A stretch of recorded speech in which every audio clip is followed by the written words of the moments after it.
আসসালামু আলাইকুম। এটেন বাংলা সংবাদে সবাইকে স্বাগত জানাচ্ছি অনামিকা হাসান পুনম। শুরুতে বিআরবি কেবল সংবাদ শিরোনাম। নববর্ষ বরণে প্রস্তুত গোটা দেশ, সবাইকে পহেলা বৈশাখের উৎসবে অংশ নেওয়ার আহ্বান প্রধান উপদেষ্টার। দেশের সম্প্রীতি বজায় রাখার তাগিদ সেনা প্রধানের।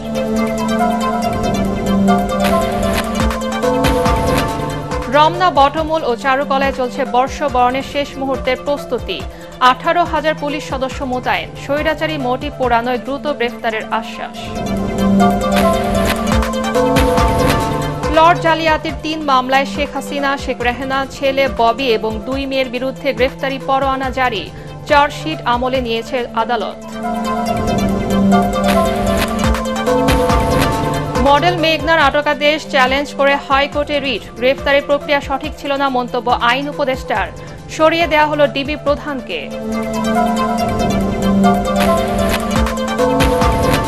এবং 2রা জুন অধ্যাদেশ জারি করে 2025-26 অর্থ বছরের বাজেট ঘোষণা। ভ্যাট ও শুল্ক সংক্রান্ত কিছু ধারা যোগ করে 1 জুলাই থেকে কার্যকর।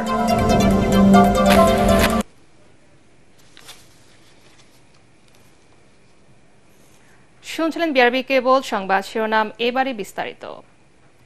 পহেলা বৈশাখ বাংলাদেশের সম্প্রীতির অন্যতম প্রতীক, তাই নিজেদের রীতি অনুযায়ী সার্বজনীন এই উৎসব পালনের আহ্বান জানিয়েছেন প্রধান উপদেষ্টা ডক্টর মোহাম্মদ ইউনূস। বাংলাদেশ বুদ্ধিস্ট ফেডারেশনের আন্তর্জাতিক বৌদ্ধ বিহারের সম্প্রীতি ভবন উদ্বোধনের সময় এই আহ্বান জানান তিনি। বলেন, নানা ধর্ম রীতিনীতির মধ্যেও সবাই এক পরিবারের সদস্য। বিস্তারিত জানাচ্ছেন ইকরামুল হক সায়েম। মাননীয় প্রধান উপদেষ্টা মহোদয়, রাজধানীর মেরুলবাড্ডায় আন্তর্জাতিক বৌদ্ধ বিহারের সম্প্রীতি ভবনের ভিত্তিপ্রস্তর স্থাপন অনুষ্ঠানে যোগ দেন প্রধান উপদেষ্টা ডক্টর মোহাম্মদ ইউনূস। ভিত্তিপ্রস্তরের পর সেখানকার প্রার্থনা হল পরিদর্শন করেন তিনি। মতবিনিময় করেন বৌদ্ধ সম্প্রদায়ের সঙ্গে। অনুষ্ঠানে অন্তর্বর্তী সরকারের উপদেষ্টা ছাড়াও অংশ নেন সেনাবাহিনীর প্রধান জেনারেল ওয়াকারুজ্জামান। এদেশ সবার, হিন্দু, বৌদ্ধ, খ্রিস্টান, মুসলমান সবার এ দেশ। এই সম্প্রীতি বজায় রেখে আমরা বাস করতে চাই। আমরা চাই চিটাগং হিল ট্র্যাক্টসে, পার্বত্য চট্টগ্রাম যেন শান্তি বিরাজ করে। তার জন্য যা কিছু করতে হয় আমরা করতে রাজি আছি। সমগ্র দেশে এই সাম্প্রদায়িক সম্প্রীতি রক্ষার জন্য যা কিছু করতে হয় সেটা আমরা করতে সবসময় সদা প্রস্তুত থাকব। ঐতিহ্য ও সভ্যতার নিদর্শন হিসাবে বৌদ্ধবিহারের গুরুত্ব তুলে ধরে প্রধান উপদেষ্টা বলেন, সম্প্রীতি ও মানবিক মূল্যবোধের ক্ষেত্রে গৌরবময় ভূমিকা অব্যাহত রাখবে সম্প্রীতি ভবন। আন্তর্জাতিক বৌদ্ধবিহারের সম্প্রীতি ভবন বাংলাদেশের সম্প্রীতি ও মানবতার ঐতিহ্যকে ধারণ করে জাতীয় ও আন্তর্জাতিকভাবে গৌরবময় ভূমিকা রাখবে, এই আমার প্রত্যাশা। এ সময় সবাইকে বাংলা নববর্ষের শুভেচ্ছা জানিয়ে নিজ উপায়ে তা উদযাপনের আহ্বান জানান অন্তর্বর্তী সরকার প্রধান। আমি বরাবরই বলে এসেছি, নানা মত, ধর্ম, রীতিনীতির মধ্যেও আমরা সবাই এক পরিবারের সদস্য। এদেশের হিন্দু, মুসলমান, বৌদ্ধ, খ্রিস্টান, পাহাড় ও সমতলের বিভিন্ন সম্প্রদায় ও জনগোষ্ঠী সব মিলিয়ে এদেশের মানুষের বিচিত্র ভাষা, সংস্কৃতি, ঐতিহ্য। আগামীকাল পহেলা বৈশাখ আমাদের এই সম্প্রীতির অন্যতম প্রতীক। প্রত্যেকে নিজ নিজ উপায়ে নিজেদের রীতি অনুযায়ী আগামীকালকে উদযাপন করব।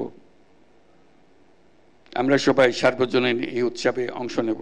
বাংলাদেশ বুদ্ধিস্ট ফেডারেশন 1981 সালে প্রতিষ্ঠা করে আন্তর্জাতিক বৌদ্ধ বিহার।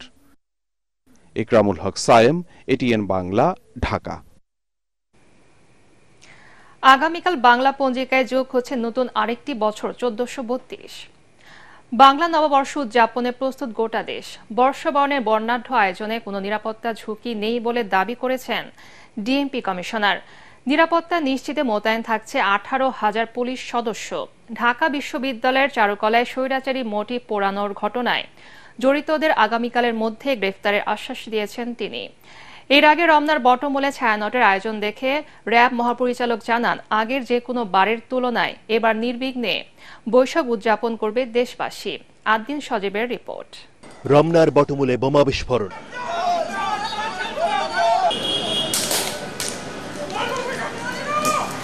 একদল দুষ্কৃতিকারী পয়লা বৈশাখের আনন্দ আয়োজন ধূলিসাৎ করতে মুখোশ পরে, অস্ত্র হাতে। মুহূর্তেই হাজির পুলিশের কাউন্টার টেরোরিজম ইউনিট। নিয়ন্ত্রণে নিল পরিস্থিতি। উৎসবপ্রেমী মানুষকে জানান দিচ্ছে, ভয় নেই বাংলাদেশ। পুরো ঘটনাটি প্রতীকী। বর্ষবরণের নিরাপত্তা ব্যবস্থার এটি একটি মহড়া হলেও এবারের আয়োজনকে আরো বেশি নির্বিঘ্ন ও নিরাপদ করতে সব ধরনের প্রস্তুতির কথা জানালো পুলিশ। এখন পর্যন্ত কোথাও থেকে কোনো এরকম কোনো ঝুঁকির কথা আমাদেরকে জানানো হয় নাই। সো আমি তার ভিত্তিতে বলতে পারি যে এখন পর্যন্ত কোনো ঝুঁকি নেই। ইনশাল্লাহ আমরা এটা সঠিকভাবে নিরাপত্তা দিয়ে কাজটি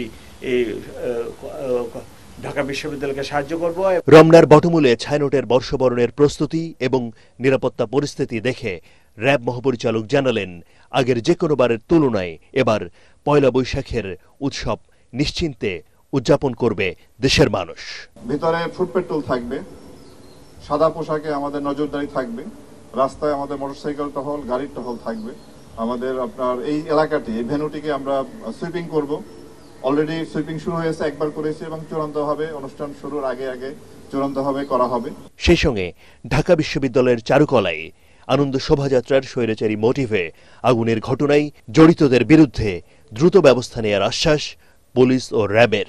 তদন্তকালীন সময়ে আমরা কোনো কথা বলি না কোনো মামলা সংক্রান্ত। তো এইটুকু আমি আপনাদেরকে বলতেছি, আমরা অত্যন্ত ক্লোজ, খুব নিকটে পৌঁছে গেছি এই মামলাটি ডিটেকশনের ক্ষেত্রে, এবং আমরা আশা করতেছি যে শোভাযাত্রার আগামীকাল ৯টার আগেই আমরা একটা সন্তোষজনক পর্যায়ে মামলাটা ডিটেকশনের ক্ষেত্রে চলে যাব। স্বৈরাচারের সেই মোটিভ পোড়ানোর পর চারুকলা অনুষদের শিক্ষক শিক্ষার্থীদের প্রচেষ্টায় আবারও নতুন করে এমন কিছু করার চেষ্টা চলছে, কিন্তু শেষ পর্যন্ত তা আনন্দ শোভাযাত্রায় থাকবে কিনা তা নির্ভর করছে পুরো কাজ শেষ হওয়ার পর। তবে এই মোটিভ থাকুক বা না থাকুক, স্বৈরাচারের বিরুদ্ধে আবু সাইদের দোহাত প্রসারিত করা বাংলায় স্বস্তি আর শান্তির মিছিলের অপেক্ষায় বাংলাদেশ। আদ্দিন সজীব, এটিএন বাংলা, ঢাকা। এদিকে নানা আয়োজনে পালিত হচ্ছে বাংলা 1431-এর শেষ দিন। বাঙালিরা একে চৈত্র সংক্রান্তি হিসেবে উদযাপন করে। এ উপলক্ষে রাজধানীর পুরানো ঢাকায় পৃথিবী হোক শান্তির নীড় শিরোনামে যৌথভাবে একটি র্যালি বের করে বাংলাদেশ ঘুড়ি ফেডারেশন ও মার্স ল্যাবরেটরি স্কুল। র্যালিটি কামরাঙ্গীর চর ও এর আশপাশের এলাকা ঘুরে লোহার পুলের কাছে এসে শেষ হয়। আয়োজকরা বলেন, ঘুড়ি উড়ানোর মধ্য দিয়ে ঐতিহ্যবাহী এই দিনটি পালন করার কথা থাকলেও খোলা স্থানের অভাবে তারা প্রতীকী ঘুড়ি র্যালির আয়োজন করেছে।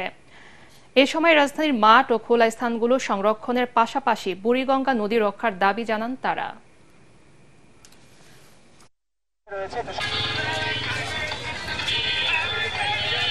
ব্যান্ড পার্টি নিয়ে বিভিন্ন আয়োজন, তারপরে ঘোড়ার গাড়ি থাকে, এখানেও আজকে আমরা এগুলো যুক্ত করেছি আমাদের ইতিহাস ঐতিহ্যের অংশ হিসেবে। আমরা খালি পোলাবানকে দেখাইতেছে জাদুঘর, আমরা আছিল এইটা আছিল ওইটা আছিল ওইটা আছিল, এই যে এখান থেকে খাড়া রয়েছিল বুড়িগঙ্গা গাং আছিল। পোলাবানের খালি গল্প শুনে, পোলাবানের গল্প আর ভালো লাগে না। ক্রান্তিতে আমাদের পুরনো ঢাকায় আগে এটা বড় একটি উৎসব হতো। নতুন বছরে যেন সবার জীবনটা সুন্দর হয়। আমাদের এটা ঐতিহ্য যাতে আমরা ধরে রাখতে পারি। বুড়িগঙ্গা নদী যেটা ঢাকার প্রাণ বলা হয়, সেই প্রাণকে আসলে আপনারা যদি একটু দেখেন দেখবেন যে সেই প্রাণে আসলে প্রাণ নেই। বর্ষবরণ উৎসবের রঙিন এখন বান্দরবান। আজ থেকে শুরু হয়েছে মারমা সম্প্রদায়ের বর্ষবরণ উৎসব সাংগ্রাই। জলকেলি, পিঠাতুরি, মন্দিরে মন্দিরে প্রার্থনা, পূজা আর বর্ণাঢ্য সংস্কৃতি অনুষ্ঠানের আয়োজন চলছে পাড়ায় পাড়ায়। সকালে শহরের রাজার মাঠ থেকে উৎসব উপলক্ষে বর্ণাঢ্য শোভাযাত্রা উদ্বোধন করেন জেলা প্রশাসক শামীম আরা রিনি। ঐতিহ্যবাহী সাজে সেজে এতে অংশ নেন মারমা, চাকমা, ত্রিপুরা, বম সহ 11টি ক্ষুদ্র নৃগোষ্ঠীর সব বয়সী মানুষ। এছাড়া রেইসা এলাকায় চাকমা ও তানচঙ্গা সম্প্রদায়ের বর্ণাঢ্য ঐতিহ্যবাহী ঘিলা খেলার আয়োজন করা হয়েছে। আয়োজকরা জানান, আগামী মঙ্গল ও বুধবার শহরের রাজার মাঠে জলকেলি উৎসবের আয়োজন করা হয়েছে। এছাড়া পাড়ায়গুলোতেও আয়োজন করা হবে এই উৎসব। রাজকের প্লট বরাদ্দে দুর্নীতির অভিযোগে দুদকের করা মামলায় শেখ হাসিনা, শেখ রেহেনা ও তার মেয়ে টিউলিপ সিদ্দিকী, ছেলের রেদওয়ান মুজিব সিদ্দিক ও অপর মেয়ে আজমিনা সিদ্দিকের বিরুদ্ধে গ্রেফতারি পরোয়ানা জারি করেছেন আদালত। সকালে ঢাকার মেট্রোপলিটন সিনিয়র স্পেশাল জজ জাকির হোসেন গালিবের আদালত দুদকের দেওয়া চার্জশিট আমলে গ্রহণ করেন। আসামিরা পলাতক থাকায় আদালত তাদের বিরুদ্ধে গ্রেফতারি পরোয়ানা জারি করেছেন। আদালতে দুদকের প্রসিকিউশন বিভাগের সহকারী পরিচালক আমিনুল ইসলাম এ তথ্য নিশ্চিত করেন।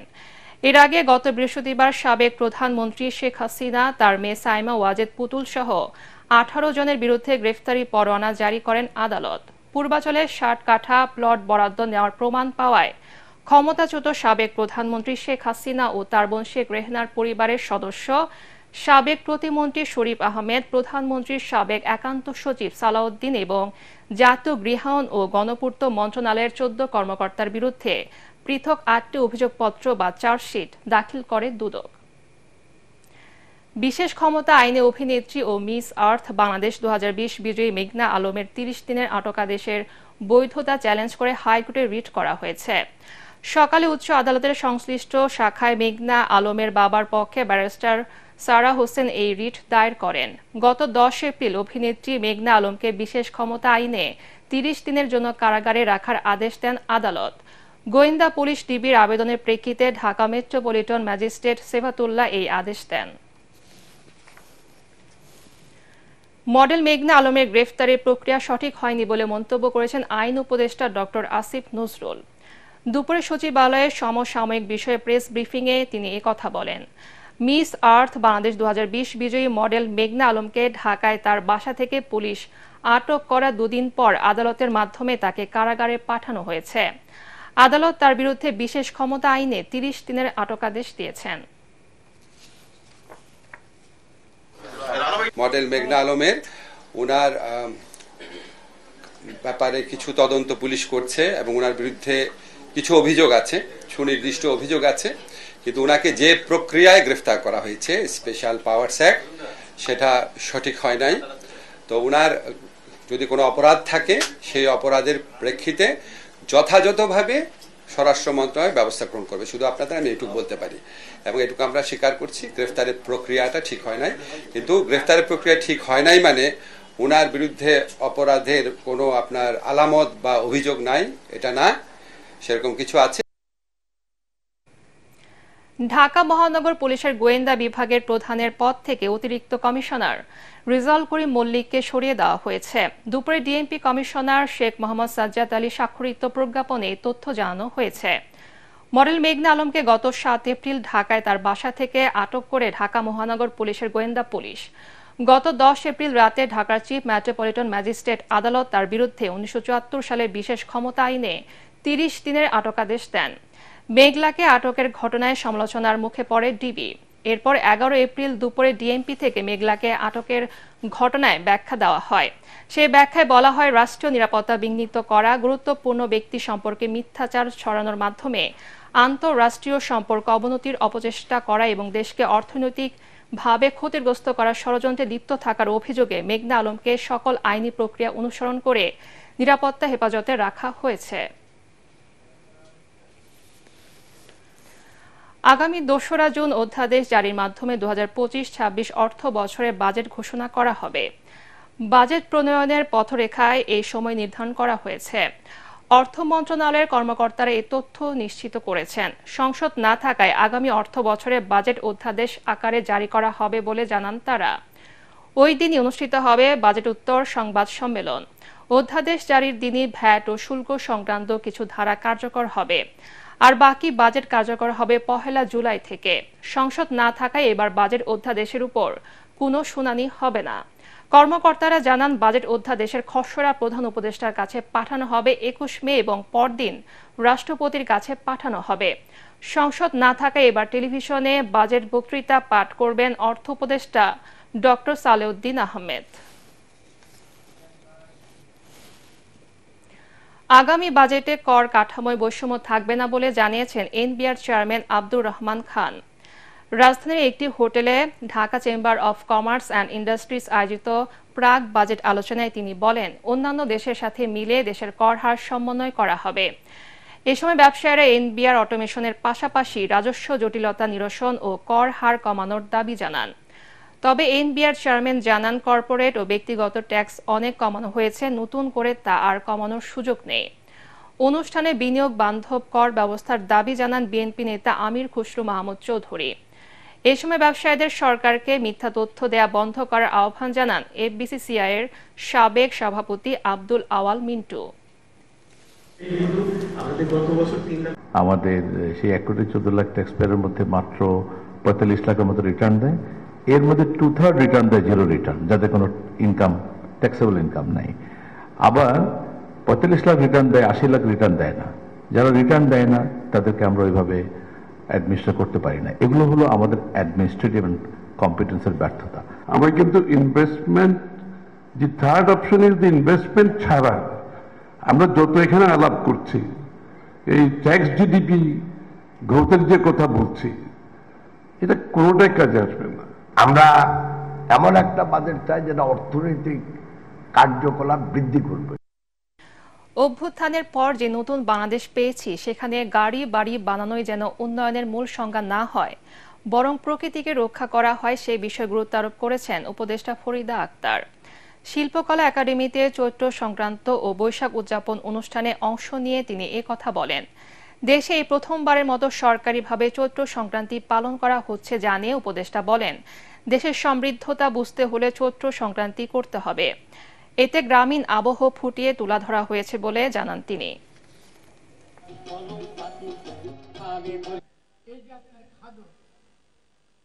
জুলাই অভ্যুত্থানের পরে আমরা যে নতুন বাংলাদেশ পেয়েছি, সেটাতে যেন শুধু বিল্ডিং আর গাড়ি করাটাই উন্নয়নের মূল সংজ্ঞা না হয়।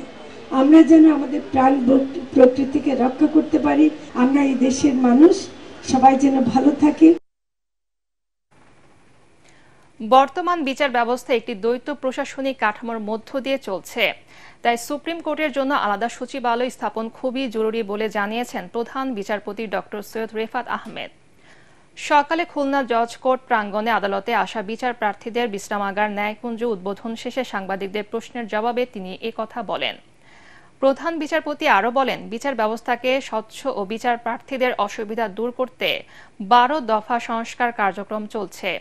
এই সংস্কার শেষ হলে দেশে একটি কাঙ্ক্ষিত টেকসই বিচারিক ব্যবস্থা চালু হবে।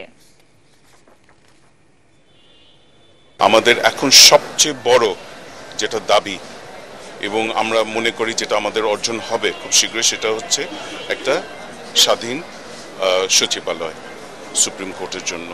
সুপ্রিম কোর্টে এখন এই বিচার ব্যবস্থা একটা দ্বৈত শাসনের মধ্য দিয়ে চলে, সেটা আমরা চাইছি না। সেটা সচিবালয় নিয়ে অনেক কাজ এগিয়ে গেছে। সামনের সপ্তাহ মাসগুলো আমাদের জন্য খুব গুরুত্বপূর্ণ হবে। এবারে আল আরাফা ইসলামী ব্যাংক অর্থ সংবাদ।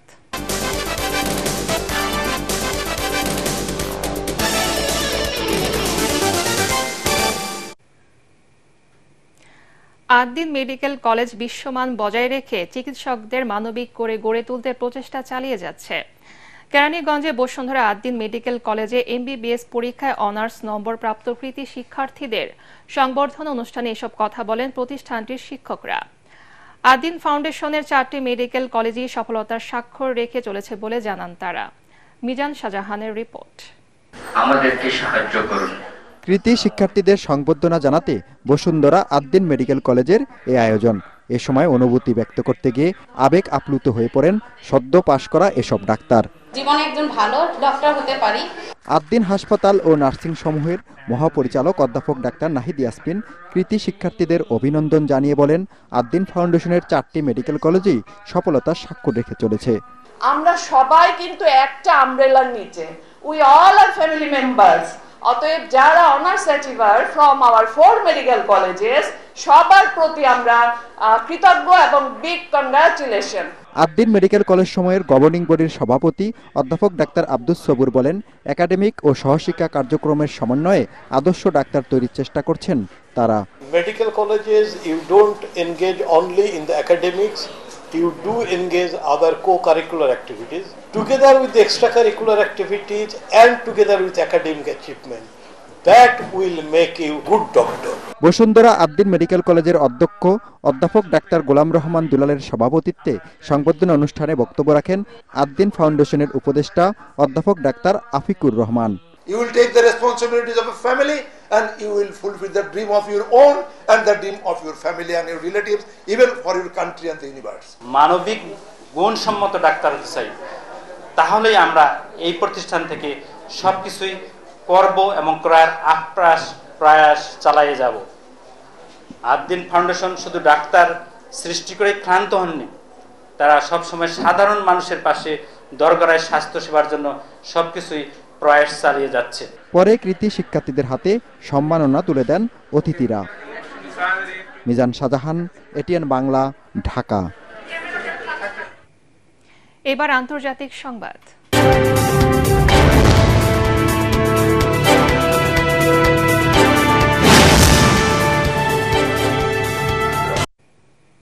নানা ইস্যুতে চীন, ইরান সহ একের পর এক বিভিন্ন দেশকে সংঘাতে উস্কে দিচ্ছেন মার্কিন প্রেসিডেন্ট ডোনাল্ড ট্রাম্প।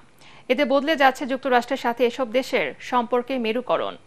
ট্রাম্পের আশকারাতে গাজায় ফিলিস্তিনি হত্যাযজ্ঞ বাড়িয়ে দিয়েছে ইসরায়েল। রাশিয়ার সাথে যুদ্ধে কোণঠাসা হয়ে পড়েছে ইউক্রেন। পরমাণু ইস্যু চাঙ্গা করে নতুন করে ইরানের সাথে বিরোধে জড়িয়েছেন রিপাবলিকান এই নেতা। এতে জনপ্রিয়তায় ধস নেমেছে মার্কিন এই প্রেসিডেন্টের। আরও জানাচ্ছেন শরীফুল ইসলাম। গেল বছর 5 নভেম্বর আলোচিত প্রেসিডেন্ট নির্বাচনের মাধ্যমে দ্বিতীয়বারের মতো আমেরিকা শাসনের দায়িত্ব নিয়েই যেন প্রতিশোধের নেশায় মেতে উঠেছেন ডোনাল্ড ট্রাম্প। নির্বাহী আদেশে মুহূর্তেই বদলে ফেলেন বাইডেনের আমলের বিভিন্ন রীতিনীতি এবং আইন। শত্রুমিত্র প্রায় সব দেশের সাথে সম্পর্কের নতুন মেরুকরণ করেন তিনি।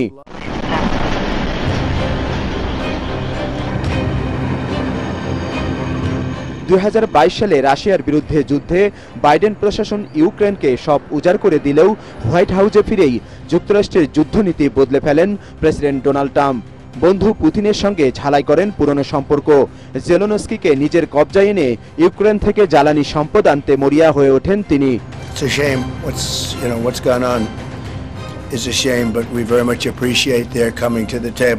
একই সাথে গাজায় ইসরায়েলের আগ্রাসনকে সমর্থন দিয়ে ফিলিস্তিনিদের উপর বর্বরতা ও নৃশংসতা আরও এক ধাপ বাড়িয়ে দেন প্রেসিডেন্ট ট্রাম্প। রাক্ষসী নেতানিয়াহুর সঙ্গে বসে ফিলিস্তিনিদের নিজ ভূমি গাজা দখলের ছক আঁকেন এই রিপাবলিকান নেতা।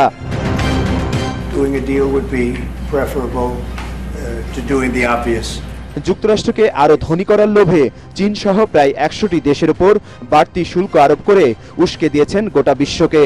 তবে এতে হালে পানি না পায় সিদ্ধান্ত সাময়িকভাবে স্থগিত করেন প্রেসিডেন্ট ট্রাম্প। যদিও এ নিয়ে চীনের সাথে বাণিজ্য যুদ্ধে জড়িয়ে পড়েছে আমেরিকা।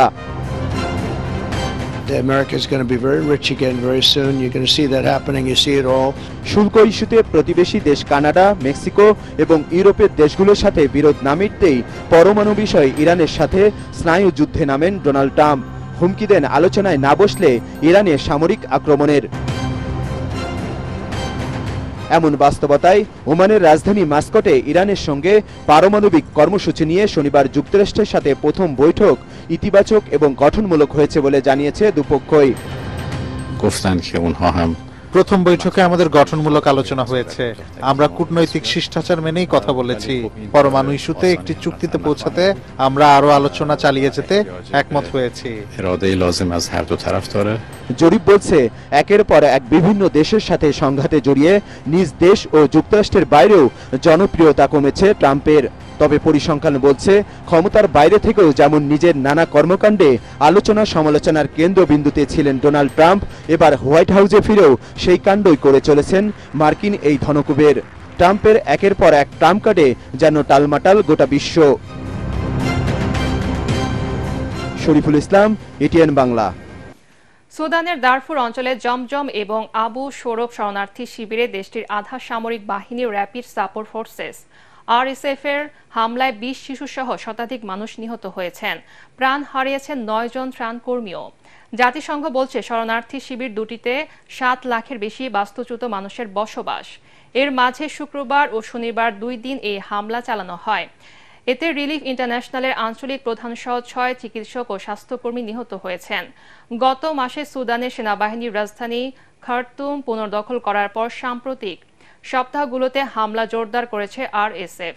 এছাড়া আধা সামরিক বাহিনী RSF এর বিরুদ্ধে ভয়াবহ যৌন সহিংসতা ও গণধর্ষণের অভিযোগ করেছে অ্যামনেস্টি ইন্টারন্যাশনাল। বাংলা নববর্ষ উদযাপনকে ঘিরে বসুন্ধরা সিটি শপিং মলে শুরু হয়েছে বৈশাখী মেলা।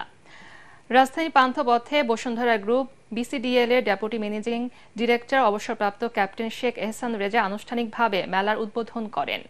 দেশি বিদেশি সেরা ফ্যাশন ব্র্যান্ড, চুরির মেলা, ফুল, দেশীয় খাবার, হাওয়াই মিঠাই, ঢোল ও ক্লাসিক্যাল ফ্ল্যাশ মব সবকিছু মিলে মেলাটি জমে উঠেছে। কেনাকাটা, থিম পার্ক ও মুভি দেখার সুযোগ সহ এই মেলাকে বাঙালি ঐতিহ্য ও আধুনিকতার এক অনন্য মেলবন্ধনের প্রতিচ্ছবি হিসেবে মনে করা হচ্ছে।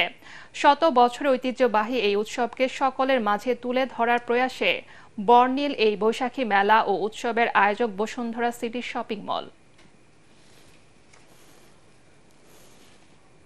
লাভজনক হওয়ায় জয়পুরহাটে বেড়েছে ভুট্টা চাষ।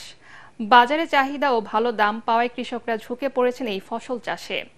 ভুট্টা চাষে অন্য ফসলের চেয়ে রোগবালাই উৎপাদন খরচ কম। এছাড়া ফলন দ্রুত হওয়ায় আগ্রহ বাড়ছে কৃষকদের। জয়পুরহাট প্রতিনিধি রফিকুল ইসলাম রফিকের রিপোর্ট জানাচ্ছেন রাসনা দাস। পোল্ট্রি, মৎস্য ও গোখাদ্য হিসেবে বাজারে ভুট্টার রয়েছে ব্যাপক চাহিদা। তাই তো জয়পুরহাটে এবার ব্যাপক পরিমাণ জমিতে ভুট্টা চাষ করছেন কৃষকরা। ভুট্টা চাষে সেচ খরচ যেমন কম, তেমনি রোগবালাই আর পোকামাকড়ের আক্রমণ নেই বললেই চলে। এছাড়া জ্বালানি হিসেবে ভুট্টা গাছ ছোবড়া বিক্রি করে অতিরিক্ত আয় হয় কৃষকদের। কৃষকরা জানান, এবার প্রতি বিঘা জমিতে খরচ হয়েছে 10 থেকে 12,000 টাকা। 1 বিঘাতে 30 থেকে 40 মণ পর্যন্ত ফলন পাওয়া যায়। চাহিদা থাকায় বাজারে ভালো দাম পাবার আশা তাদের। 1 বিঘা মাটিতে আবাদ করতে গেলে মনে করেন যে 10 থেকে 12,000 টাকা লাগে। অন্যান্য ফসলের থেকে ভুট্টার খরচ কম, যার জন্য আমরা ভুট্টা লাগাই। ঝড় তুফান না হয় তা আল্লাহর রহম খুবই ভালো হবে এবং আর 10 জন আমাদের দেখে হয়তো আবাদ করবে। অন্যান্য ফসল থাকে, এবার ভুট্টার ফসলটা ভালো হয়েছে এবং ঝামেলা কম। ভুট্টা চাষে কৃষকদের প্রণোদনা সহ বিভিন্ন পরামর্শ দেওয়ার কথা জানায় জেলা কৃষি সম্প্রসারণ অধিদপ্তর। ভুট্টার আবাদ বৃদ্ধির জন্য আমরা কৃষি বিভাগ থেকে প্রণোদনা দিচ্ছি। এবার প্রায় 300 বিঘা জমিতে 300 জন কৃষককে ভুট্টা উৎপাদনের জন্য প্রণোদনা দেওয়া হয়েছে, যেখানে সার, বীজ, কীটনাশক এগুলো দেওয়া হচ্ছে। চলতি মৌসুমে জেলায় 935 হেক্টর জমিতে ভুট্টা চাষ হয়েছে, যা থেকে উৎপাদন লক্ষ্যমাত্রা ধরা হয়েছে প্রায় 10,000 metric ton. Bureau report, ATN Bangla. Partex খেলার খবর।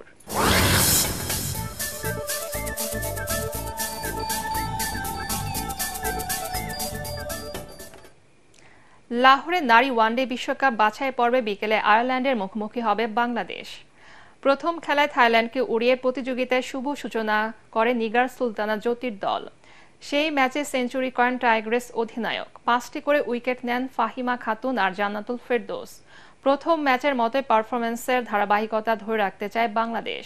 6 দল থেকে সেরা 2টি দল জায়গা করে নেবে বিশ্বকাপের মূল পর্বে। আর জিতলে পয়েন্ট টেবিলের শীর্ষে উঠবে লাল সবুজ দলের প্রতিনিধিরা। বিকাল 3টায় শুরু হবে খেলা। লেগানেসকে হারে স্প্যানিশ লা লিগায় রিয়াল মাদ্রিদের চেয়ে 7 পয়েন্ট এগিয়ে গেছে বার্সেলোনা। প্রতিপক্ষের মাঠে 12 মিনিটে গোল হজমের শঙ্কায় পড়ে কাতালানরা, কিন্তু আলটিমিরার শট ফিরিয়ে দেন গোলরক্ষক সেজনি। বার্সেলোনা প্রথম সুযোগ পায় 22 মিনিটে। রবার্তো লোপেসকে হতাশ করেন লেগানেস গোলকিপার দিমিত্রি ভোজ। 48 মিনিটে প্রতিপক্ষের আক্রমণ ঠেকাতে গিয়ে নিজেদের জালে বল পাঠিয়ে দেন লেগানেসের জর্জে সেন্স। এরপর একাধিক সুযোগ পেয়েও ব্যবধান বাড়াতে পারেননি বার্সেলোনার ফুটবলাররা। 31 ম্যাচ শেষে 70 পয়েন্ট নিয়ে টেবিলের শীর্ষে আছে হান্সি ফ্লিকের দল। 63 পয়েন্ট নিয়ে 2-এ রিয়াল মাদ্রিদ।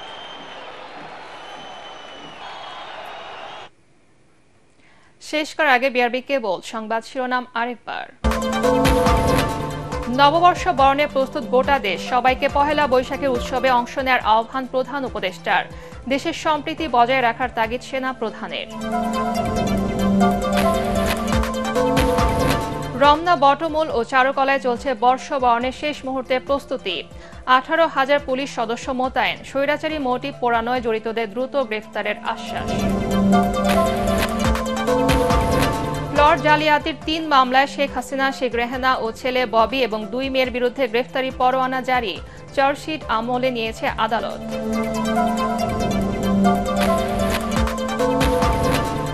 মডেল মেঘনার আটকাদেশ চ্যালেঞ্জ করে হাইকোর্টে রিট। গ্রেফতারের প্রক্রিয়া সঠিক ছিল না মন্তব্য আইন উপদেষ্টার। সরিয়ে দেওয়া হলো ডিবি প্রধানকে। দোসরা জুন অধ্যাদেশ জারি করে 2025-26 অর্থ বছরের বাজেট ঘোষণা। ভ্যাট ও শুল্ক সংক্রান্ত কিছু ধারা যোগ করে 1 জুলাই থেকে কার্যকর। পরবর্তী সংবাদ দেখার আমন্ত্রণ জানিয়ে এখনকার মতো শেষ করছি। ATN বাংলার সংবাদ ইউটিউবে দেখতে ব্রাউজ করুন youtube/ATN বাংলা নিউজ। ধন্যবাদ সবাইকে।